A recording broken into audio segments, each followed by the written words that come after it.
From PwC's management publication Strategy and Business, this is Take on Tomorrow, the podcast that brings together experts from around the globe to figure out what business could and should be doing to tackle some of the biggest issues facing the world. I'm Lizzie O'Leary, a podcaster and journalist. And I'm Femi Oke, a broadcaster and journalist.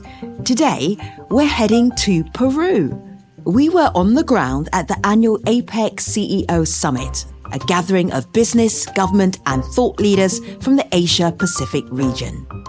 In this episode, we unpack the crucial discussions happening at this year's event, including the role the Asia-Pacific region plays in global inclusive growth, how new technologies will drive that, and how to stay resilient in a shifting world. Let's head there now. Our host for the day is PwC's Sarah von Fischer. Thank you so much for joining us here on this special edition of Take on Tomorrow. We're so excited to be here at the APEC CEO Summit here in Lima, Peru. It's a yearly gathering of 21 member economies coming from the Asia-Pacific region. Business and government leaders have been discussing ideas and solutions to try to tackle the challenges and also take advantage of the opportunities in the region here. In this episode of Take on Tomorrow, I'm joined by PwC's Global Chairman, Mohamed Kande. Thank you, Mohamed. And also Shinta Kamdani, the CEO of Sintesa Group, a strategic investment company in Indonesia. Thank you so much, Shinta. Good to be here, sir. Thank you. Well, Shinta, I want to start with you. And so when we think about Indonesia, where your company is based, this market is a huge growing market in Southeast Asia. So what makes this region and really the Asia-Pacific region more broadly so important to the world? Well, if you see, the Asia-Pacific regions have 2.9 billion people. It consists of 1/3 of global population, 60% of global GDP, and 50% of global trade. So obviously, this is a very significant economy and significant region. And we see now, this is the platform that has both US and China, actually, in this region, and especially in APEC. So if you look at the diversion of trade, we look at a lot of diversion, our region, especially ASEAN, on the trade side. Mm-hmm. So it's amazing, I think, what we can do. And we can utilize this much, much more in unlocking this power, what the region has. And some of these issues that I know I'm sure you're dealing with and also the world, Mohamed, is, you know, we're talking about like uncertainty. We're also talking about technology, the climate transition. You were just on a panel here at APEC kind of talking about some of these big issues. So what stood out to you from that discussion or some of the other discussions you've been hearing here? You know, thanks, Sarah. You know, I just came off a panel here. This is my first time at the APEC Summit. I'm enjoying it. The level of energy is outstanding. But you're absolutely right. Some of the issues that we're discussing, or that we discussed this morning, were more around geopolitical issues, the uncertainty that is freezing a lot of corporations out there to understand what capital decisions they have to make, the technology evolution, what to do with the technology and what bets to make vis-a-vis all the technology. Climate transition is extremely important because now technology transformation and climate transition are colliding. Because to fuel the technology transformation, you need more energy.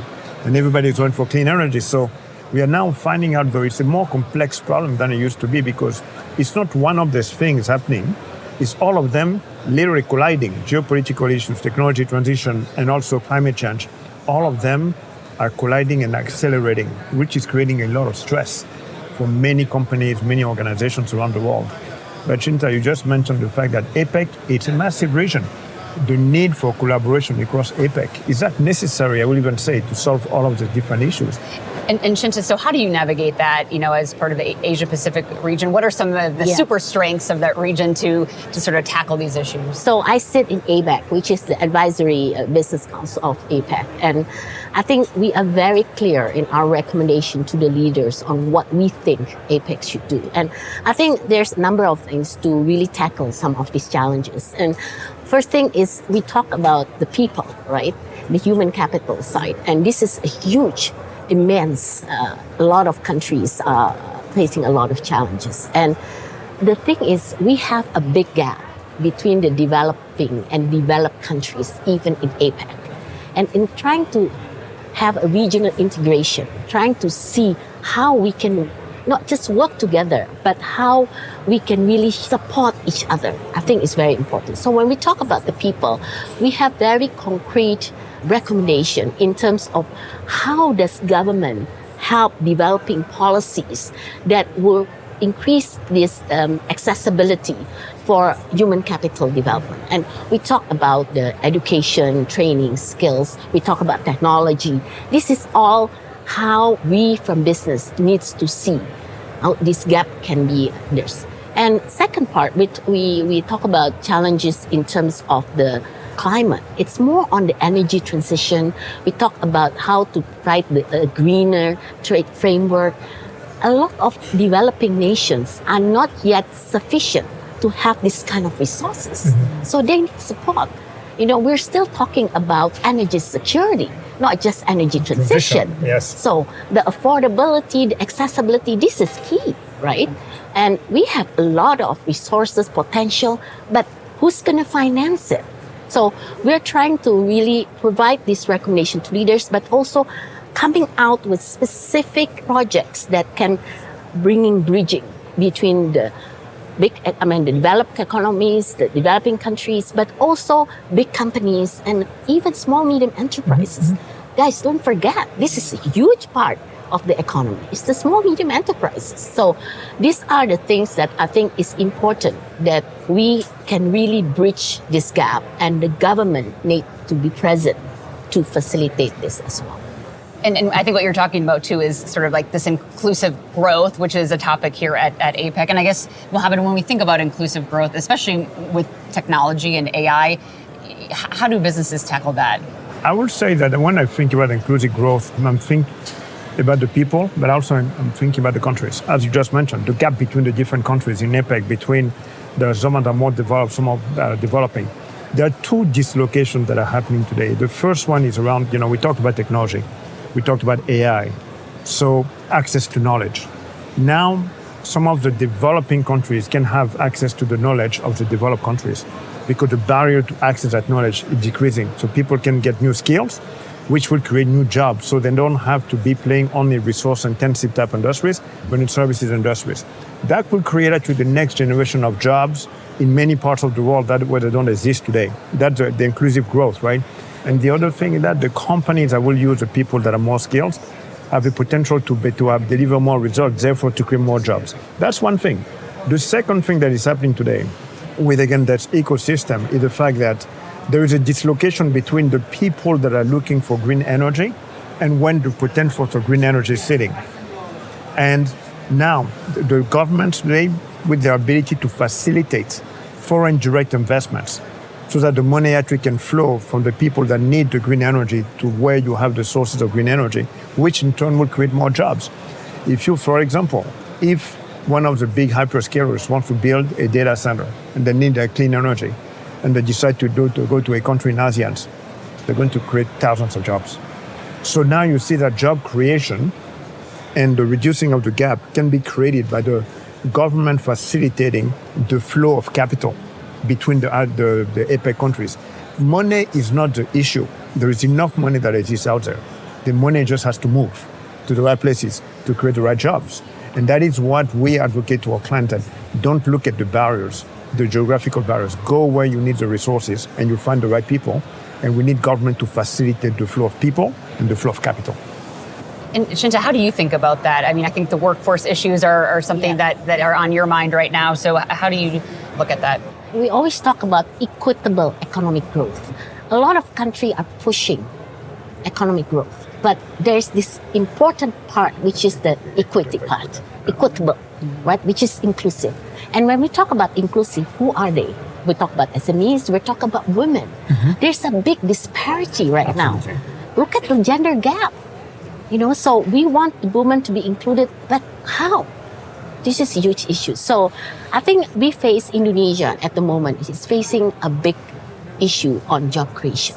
The investment has been moving from labor intensive to capital intensive. The kind of skills are needed are high skill.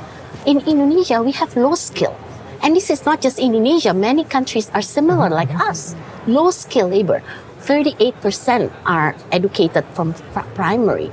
We have no sufficient education. So with this, how are we going to tackle this issue? How can this be inclusive in terms of bringing everybody picture? So I think this is a big issue that cannot be tackled by a single country alone. Agreed. And we need the support. We need capacity building. So I think we are very, very clear that, we need to open up our nations. While a lot of country now seems to be very protectionist, but in a way, we are requiring this technology. We are requiring this support in education, cooperation, many things. So we need to open up ourselves. The government cannot sit alone and said, we have a huge country, 270 million people. We can do it alone. We cannot. I think that needs to be clear.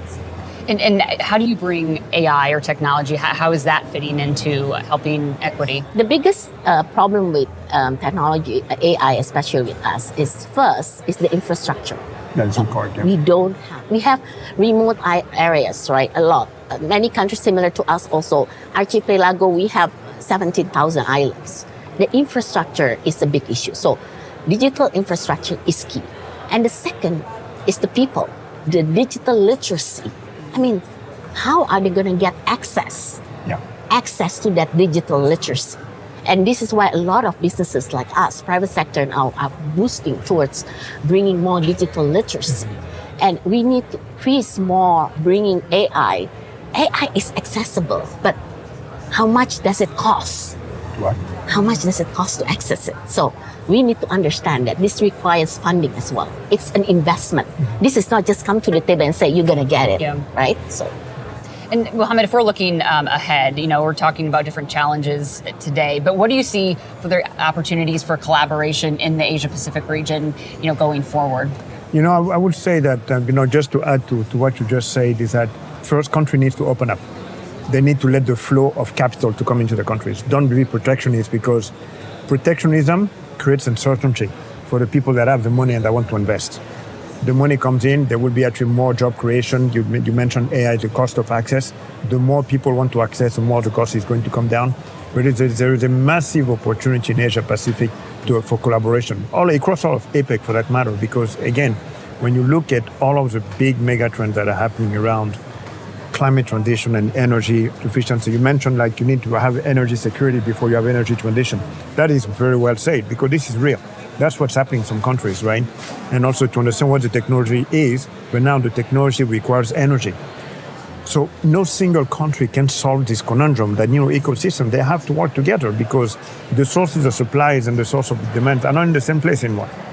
So cooperation is going to be key, and that is one of the things that is critical for APEC to continue the journey, to ensure that the private sector and the government work together, because capital is available. People need the ability to let the capital flow, because job creation will come out of it. Costs are going to decrease. That's why for me the key collaboration is not just regional collaborations, it's within each one of the countries to have collaboration between the private sector and the public sector within the countries. And Shinta, what do you hope to take home with you from this year's APEC CEO Summit? Yeah, I think we've gone through many APECs, right? And I think there's always one highlight. This is all not just a form of discussion. This has to be translated into actions. And I completely agree with Mohamed on collaboration. But collaboration that's proven. It cannot be just talk only, right? And this is where, as APEC, we have come up with very specific projects, how government can come in, how business can come in, which countries can participate. So we can, every time we can monitor the progress, that there's actually some benefit and impact to people. We're not just sitting here coming to meetings every year without result. It needs to be impactful. It has to be result-oriented. Well, I will say one thing, though. We are the cups of something new, right? We have talked in the past about industrial revolutions. Now we talk about the intelligent age that is coming in, where the cost of intelligence is going to decrease. Something will happen. Something new will be created. And whether we call it a global south, whether we call it about developing economies, everybody will get a shot to participate, because it's different. That dislocation that we're talking about between technology, energy sufficiency, geopolitical issues, something is going to be created out of it. The last time we saw so much money flow into all these new areas was actually in the mid-90s. Yeah. So innovation, even if half of the money that's being invested is going to get wasted, it will spur innovation. Think about the mobile internet. Without the mobile internet, you wouldn't have social media. Without social media, you wouldn't have the cloud. Think about all the companies that got created out of a spark around technology innovation, which was the mobile internet. Now we're talking about the intelligent age. The reason I'm saying all this is that I'm an optimist. More value will be created, and everybody will get a chance to participate across the world, because geographical barriers are not going to get in the way when it comes to the intelligent age. It's about the people, and it's about the capital. And I think that's the theme: the people, business, and prosperity. Exactly. This is what we need to come to the table with. Exactly. So I think innovation, inclusion, and collaboration. We always say that. We know that that's important, but how can we really now make it happen? Shinta, Mohamed, thank you both so much for joining us here on Take On Tomorrow. Really appreciate it. Thank you. Thank you for having us. Well, that brings us to the end of this episode. Tap, follow, or subscribe in your podcast app to get every episode as soon as it launches. And if you've enjoyed this episode, please leave us a review. That will help others find Take On Tomorrow. Next time on Take On Tomorrow, we ask, how do business leaders run a responsible business while making money and keeping shareholders happy? We can't do business on a dead planet. There really isn't a trade-off at the end of the day. Take On Tomorrow is brought to you by PwC Strategy and Business. PwC refers to the PwC network and/or one or more of its member firms, each of which is a separate legal entity.